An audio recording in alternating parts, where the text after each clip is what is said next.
And I'm now going to convene the regular meeting, and then we're going to move on to our business agenda. And our first item is this action on the executive session item. Is there a motion? Yes, Chair Lee. I move to approve the sale of 61.9 acres, tax lot 211 in the North Coast Business Park to Zion Fund, Inc., and authorize the county manager to sign the purchase and sale agreement. Second. We have a motion and a second to approve the sale of 61.9 acres, tax lot 211 in the North Coast Business Park to Zion Fund Incorporated, and authorize the county manager to sign the purchase and sale agreement. We have a motion and a second. Is there any further deliberations? Seeing no further deliberations, all those in favor, aye? Aye. Aye. Opposed? Motion carries. Congratulations. Jim's happy. Thank you, Mr. Knight. Mr. Knight, if you're not careful, we're going to start thinking that this port is an economic engine for Clatsop County. Thank you, and Chair Spence, thank you for your good work. It's really so heartening. Welcome. Okay, our next item is the right-of-way dedication deed for a portion of 19th Street out here in our North Coast Business Park. May I have the staff report, please? All right. Vance? Good evening, Chair Lee and members of the board. Yeah, right out in the same neck of the woods. I'm Vance Swetson, the county surveyor, here for Michael Summers. I need to start out and apologize. I, of course, noticed I goofed on, if you look at your first page of our summary, it's on page 139. The last paragraph, I had an old copy. It said, it is currently proposed at OIA. That's wrong. It should say it is currently proposed at Clatsop County. And that's really kind of the reason that I'm here is we're trying to be opportunistic. The county recently got the OIA property back. And so the issue before the commission is to consider completing a right-of-way dedication for a portion of 19th Street adjacent to the former OIA facility. Since it's ours, we can kind of do whatever we want. But trying to get an agency like OIA to do something atypical like a street dedication isn't impossible, but it's kind of hard. So just a kind of a history, 19th Street, if you go back in time to 1998, when there was only the animal shelter out there, we owned the entire business park. We put in that street, and it really was kind of like a giant driveway, like a private drive, county ownership, kind of like a private owner, and we built this road in there, but we hadn't made any sort of written document to dedicate it to the public or make an easement. So in '96, the county donated by quitclaim deed to OIA their property for the youth detention facility. And after that was constructed and the animal shelter was constructed, the public started using that. In 2004, the county went ahead and created a declaration of a private easement for 19th Street to kind of memorialize a document to create legal status for people coming and going from OIA and the animal shelter. But since when we gave the OIA their property, we described it as going to the center of the street. We couldn't grant an easement to something we didn't own, so it never got done. So we just kind of want to button up this loose end. Huh.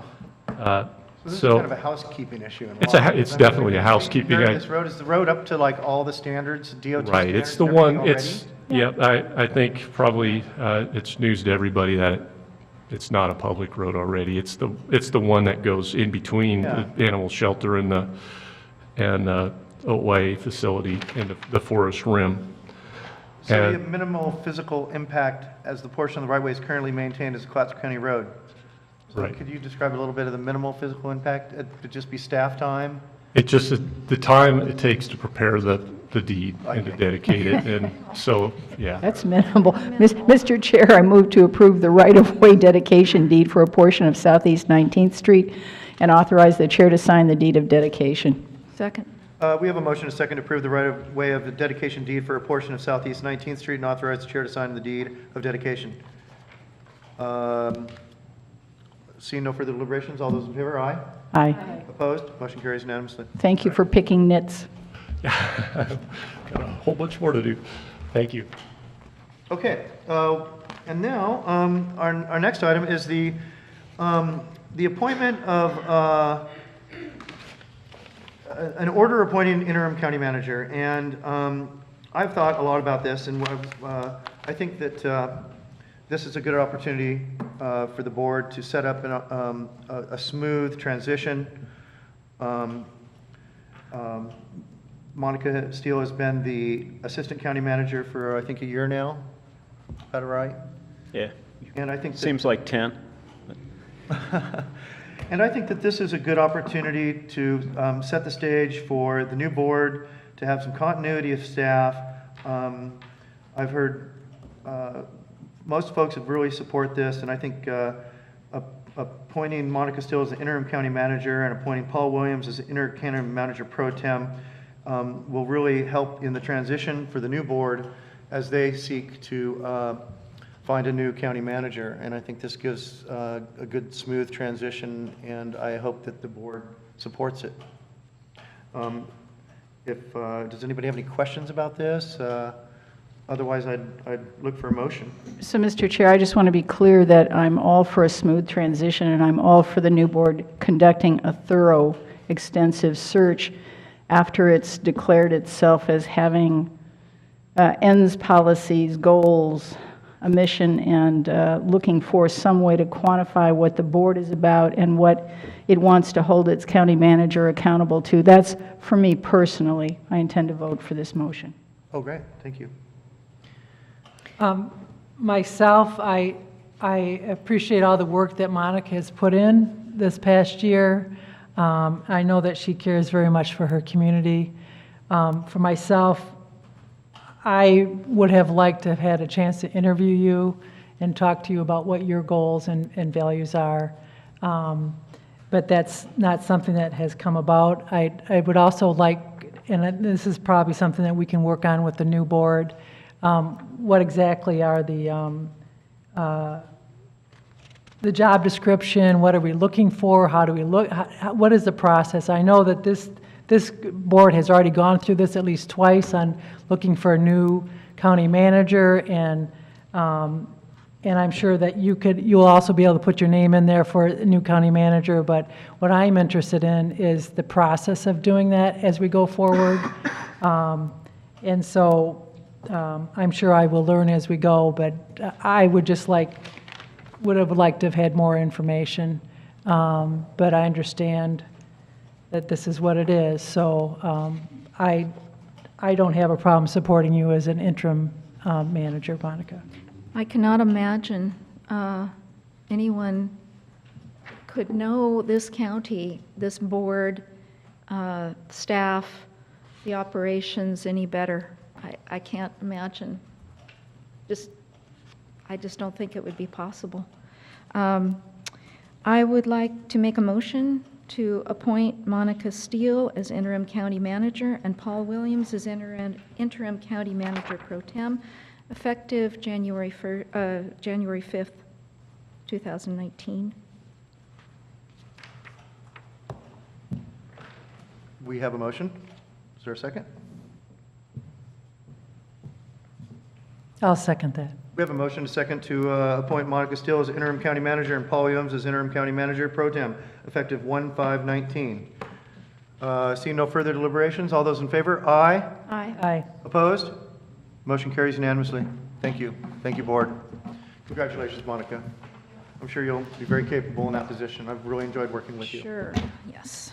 Okay, next up is this is some good news. We got this today. This is part of our amended agenda. Authorization to accept and distribute Columbia River Fisheries Transition Funds. And before we get into that, we've all read in the newspaper that Governor Kitzhaber, and there's this new ban the nets, kill the nets, or whatever it's called. And I think that the board should seriously consider that we send a strong letter that we do not support this initiative, and that as we fought against Measure 81 and the inequities perpetrated against our GillNet community, that I think we need to speak strongly again about this issue, and that's just my 2 cents on this. And I so agree. if we can get consensus, I'd like to direct agree staff with to word a letter, and we're going to go around on this again. But the good news is this. I've talked to a couple fishermen, and they're like, well, finally, and they're just happy to see something, even if it's a small amount, it's a token amount, and some of them are pretty significant. So I'll turn this over for the staff report from County Manager Moore. Well, I don't think this is a new topic. Obviously, we've been talking about this for over a year or so. The reason to do this, we've actually submitted the application for the funds. We received a draft of a grant agreement with the state. They haven't actually specifically brought this up, but in reading the legislation, County Council's feeling was we want to make sure that we have this R&O in place in case the state would raise any question about it, and it would just be another hurdle we would have to get through. But frankly, these fishers have been waiting for money since 2013 from this program. I don't want to do anything to slow this down. So this is really kind of a cautionary, step, I think, for us, just to ensure that the state wouldn't say, oh, well, now you have to go back and get a resolution in order that you can actually accept these funds. So with that, I'd be happy to answer any questions, but hopefully we're on the cusp of distributing these funds. Excellent, thank you. Thank you for your work there, Cam. Somebody want to make a motion? I Yeah. don't have anything in front of me. I don't have. I move to approve the resolution and order authorizing agreement to distribute funds for the Oregon Department of Fish and Wildlife pursuant to Oregon laws, Chapter 672, 4-6, 2013. Second. We have a motion, a second, to approve the resolution order authorizing agreement to distribute funds for the Oregon Department of Fish and Wildlife pursuant to Oregon laws, Chapter 67246, 2013. All those in favor, aye. Aye. Opposed, motion carries unanimously. Finally, we're going to move on to the commissioners' reports. Commissioner Nebaker, I have nothing to report. Commissioner Thompson. Well, I've got several things to report. I passed out some booklets for folks, but I'm going to start with AOC, the Association of Oregon Counties. We talked a lot at AOC about PERS, about the average contribution rates, defined benefit plans, pension costs. We don't talk a lot about PERS. It's a long-term issue. The financial impact is huge. People are working on it. It's impacting our budgets all over the state, classroom sizes, classroom days, way more sophisticated and influential people than we are dealing with this. I just wanted to highlight it for our attention. The governance committee talked a lot about PERS. This is a bit of humor for the night. They called it, what the legislature has done, patch and pray, just enough to balance the current budget and defer real solutions to chronic issues. So if we're looking at how we're going to really be whole as communities all across the state, we need to have the collaboration of AFSCME, of SEIU, of OEA, of the business owners, of the political leadership, and of citizens all over the state. So it's a festering issue that continues, and I've got lots of slides and data in case anybody wants to see them. I'm happy to share. So that's the Governance Committee. Transportation and Community Development Steering Committee talked about the Energy Facility Siting Council as part of the Department of Energy, because when we're looking at economic development, whether it's broadband and the need for having it all over the county, or we're looking at how we're going to resume normal activities after any kind of catastrophic event, whether it's a storm or a landslide or an earthquake or whatever, we've got to be talking about energy. So there are folks working on it. They wanted a letter of support to study the issue. If this is of interest to this board, I can give this information to the county manager and ask him to investigate. If not, I'll just add it to my own personal file. What I'll tell you is that county commissioners and judges all over the state are looking at where we site our energy and how we get a more resilient system, because there's trouble ahead.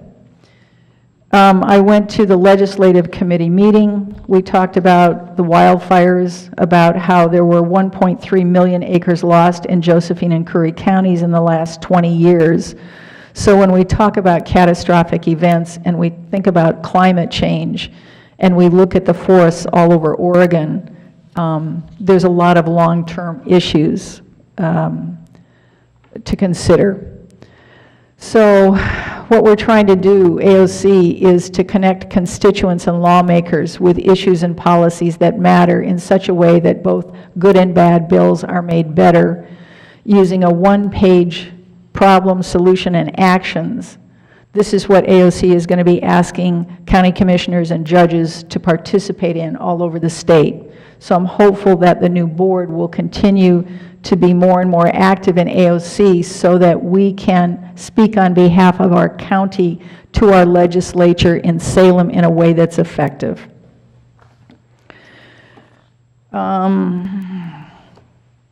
Then I went to the board meeting and we talked about AOC's financial difficulties because there weren't adequate financial controls in place and they were overspending, which we know is a bad idea. So they're looking at how to deal with that. And so I'm now on the budget committee to take a look at that and to weigh in so that we balance providing essential services that create value for constituent members with effective cost containment and management. And that's enough for AOC. I went from that to Bend because there was the Oregon Emergency Management Association going on. The mayor of Redmond came, and he was an old friend of Shirley Kalkoven. So anybody who knows Shirley Kalkoven was a force of nature. They have a boardroom named for her at the League of Oregon Cities. And she represented not only Nehalem, but the whole North Coast, and she made sure people knew about us and cared about us. She's an inspiration. So he spoke. I was the only other elected public official there. What the Emergency Management Association is professionals in the field, but what they need is the understanding and support of elected public officials. So what I said to them was, I'll join. So I joined.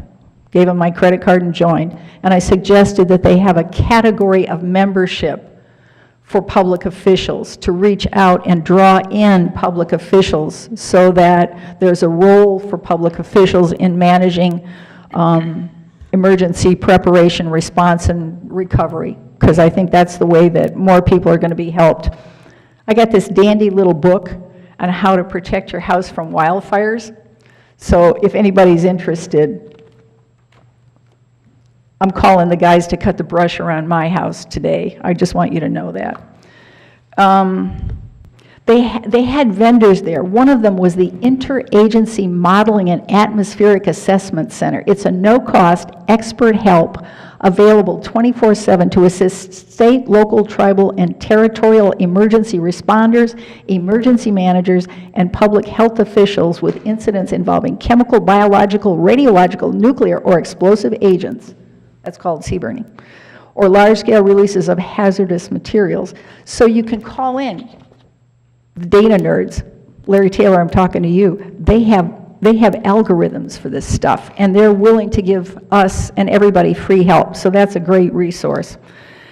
A guy spoke on resilience who'd been mountain climbing and fell down a crevasse 80 feet and how he got up, and he talked about post-traumatic growth and thriving, because if we look at the challenges that are facing us, whether they're climate change or the gap between rich and poor or species extinction or whatever dimension you want to say, our resilience is going to be tested.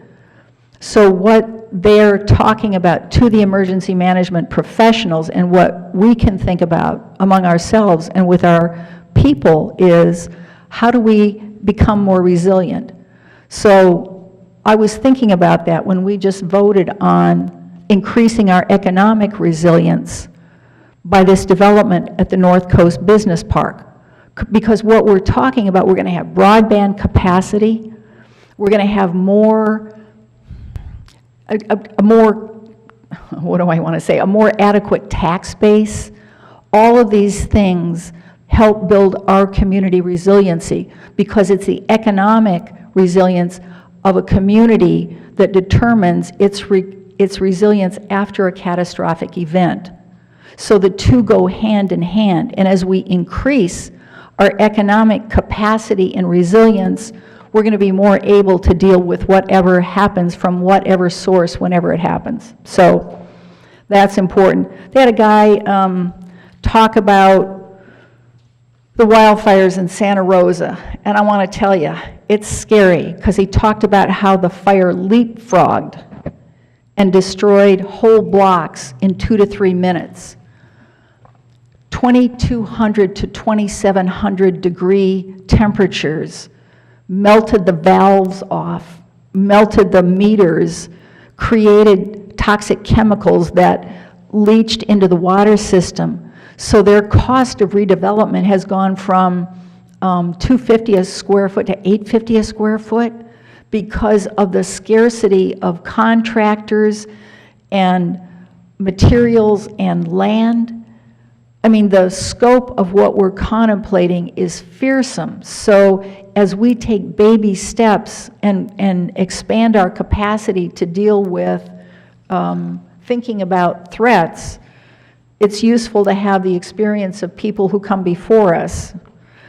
And I got a bunch of reports from him too. I got a copy of the Cascadia playbook if anybody wants to see that. I've got OEM passed out a chart. We got a chart. We got charts and graphs for that with pictures. So all I'm saying is we're part of the system where people are contemplating really horrific things and talking about what it takes to be able to respond to it in a way so that we can continue to be healthy here. So what else? That's probably enough about that. Oh, the thing I handed out was from the city of Gresham. Talks about getting ready on a neighborhood level. And I've got one more extra copy in case anybody wants one, just in case you want to help your neighborhood get ready. Then there was a meeting of the State Emergency Response Commission. I'm the vice chair of that group, and so we talked about should the local, the LEPCs, local emergency planning committees, should they be contemplating all manner of catastrophic events instead of limiting themselves to hazmat? And that becomes important because that's an essential linkage between local people and whatever else is happening in the world. It's too complicated to talk about it more than that. Okay. We had the forestry tour on October 17th, and there was a little article in the paper. We got data. See this machine? This is the coolest machine. It is articulated so that it has 8 wheels. It's like your car is a computer on wheels. Well, this big forestry machine is like, I don't know, 6 loggers on wheels. But the impact on the forest floor is 6.5 pounds per square inch. The impact of a human footprint is 10 pounds a square inch. So what we've got are smarter and smarter machines. That's the automation that's taking the forest jobs. That's why we need to get smart and get other value-added activities to enhance what we produce here and not ship out raw materials. If we ship out raw materials, we're a colony. So that's why you want to go on the forestry tour and learn about that stuff. We had a 4-hour meeting scheduled to talk about AOC budgets. We got done in 2 hours, so we worked on that. I went to the Community Action Team meeting. I'm on the executive committee there, and Personnel Committee and Finance Committee there. So they're working on housing in the area and Head Start and weatherization and lots of different programs about that. Yesterday, I went to a meeting of the, it's the Hospital Preparedness Network, that's the short way to say it, in Seaside, because the hospital systems regionally are looking at how to be ready with the essential systems to deal with mass casualties. So that's there too. Coming up, there's a senior officials workshop for all hazards preparedness. It's November 27th. I'm registered for that. I hope all my colleagues will register for that, because what's more fun than learning how to deal with all hazards preparedness? I'm going down to Tillamook tomorrow. They're having a meeting, all their emergency folks, both private folks and the other people who are involved in the community, the first responders.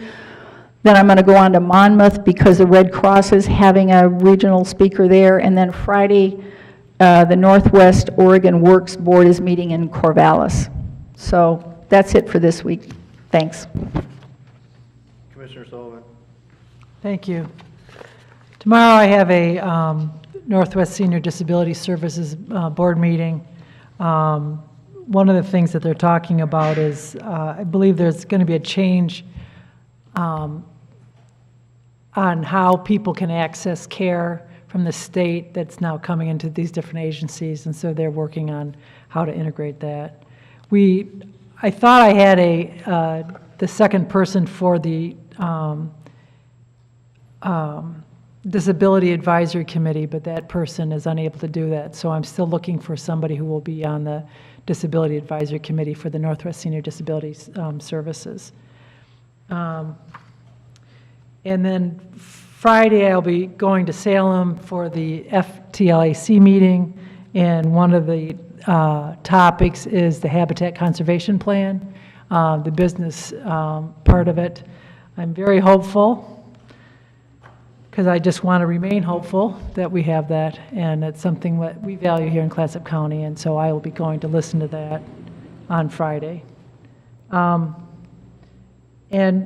November 3rd, on a Saturday, at the Astoria Armory is going to be the memorial for Robert Jacob, the owner of the Cannery Pier Hotel and Spa, and that's open to the community. It's going to be from 2 to 4.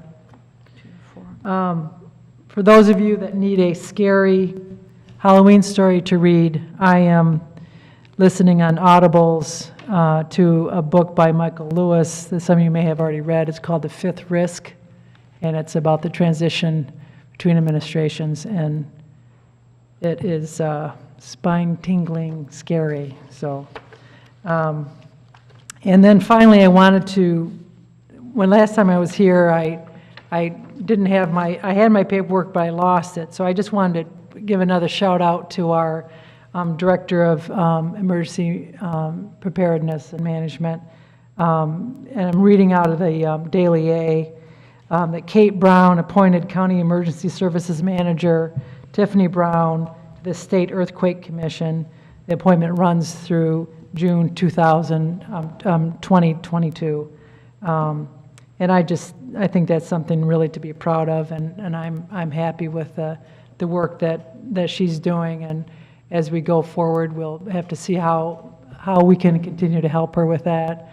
Senator Wyden has passed that law about the early preparedness, the alarm system. Governor Brown said something, and we are really, as we all know, the Oregon coast is ground zero for the Cascadian event. So how can we continue to be the most prepared that we can be? When we get that great shakeout, I got that email on my phone, and they ask a couple simple questions, and I have to be honest, my gut response was, I don't know. So it's even scarier to me than the book I'm reading, and we just need to work on how we can build in knowledge and get better prepared, and that starts with me. So that's all I have today. Thank you. Thank you. I have nothing to report. County Manager Moore. I don't have anything either, Mr. Chair. All right. I already did. Meeting's adjourned. Thank you, everybody. Have a good night. And what? Oh, I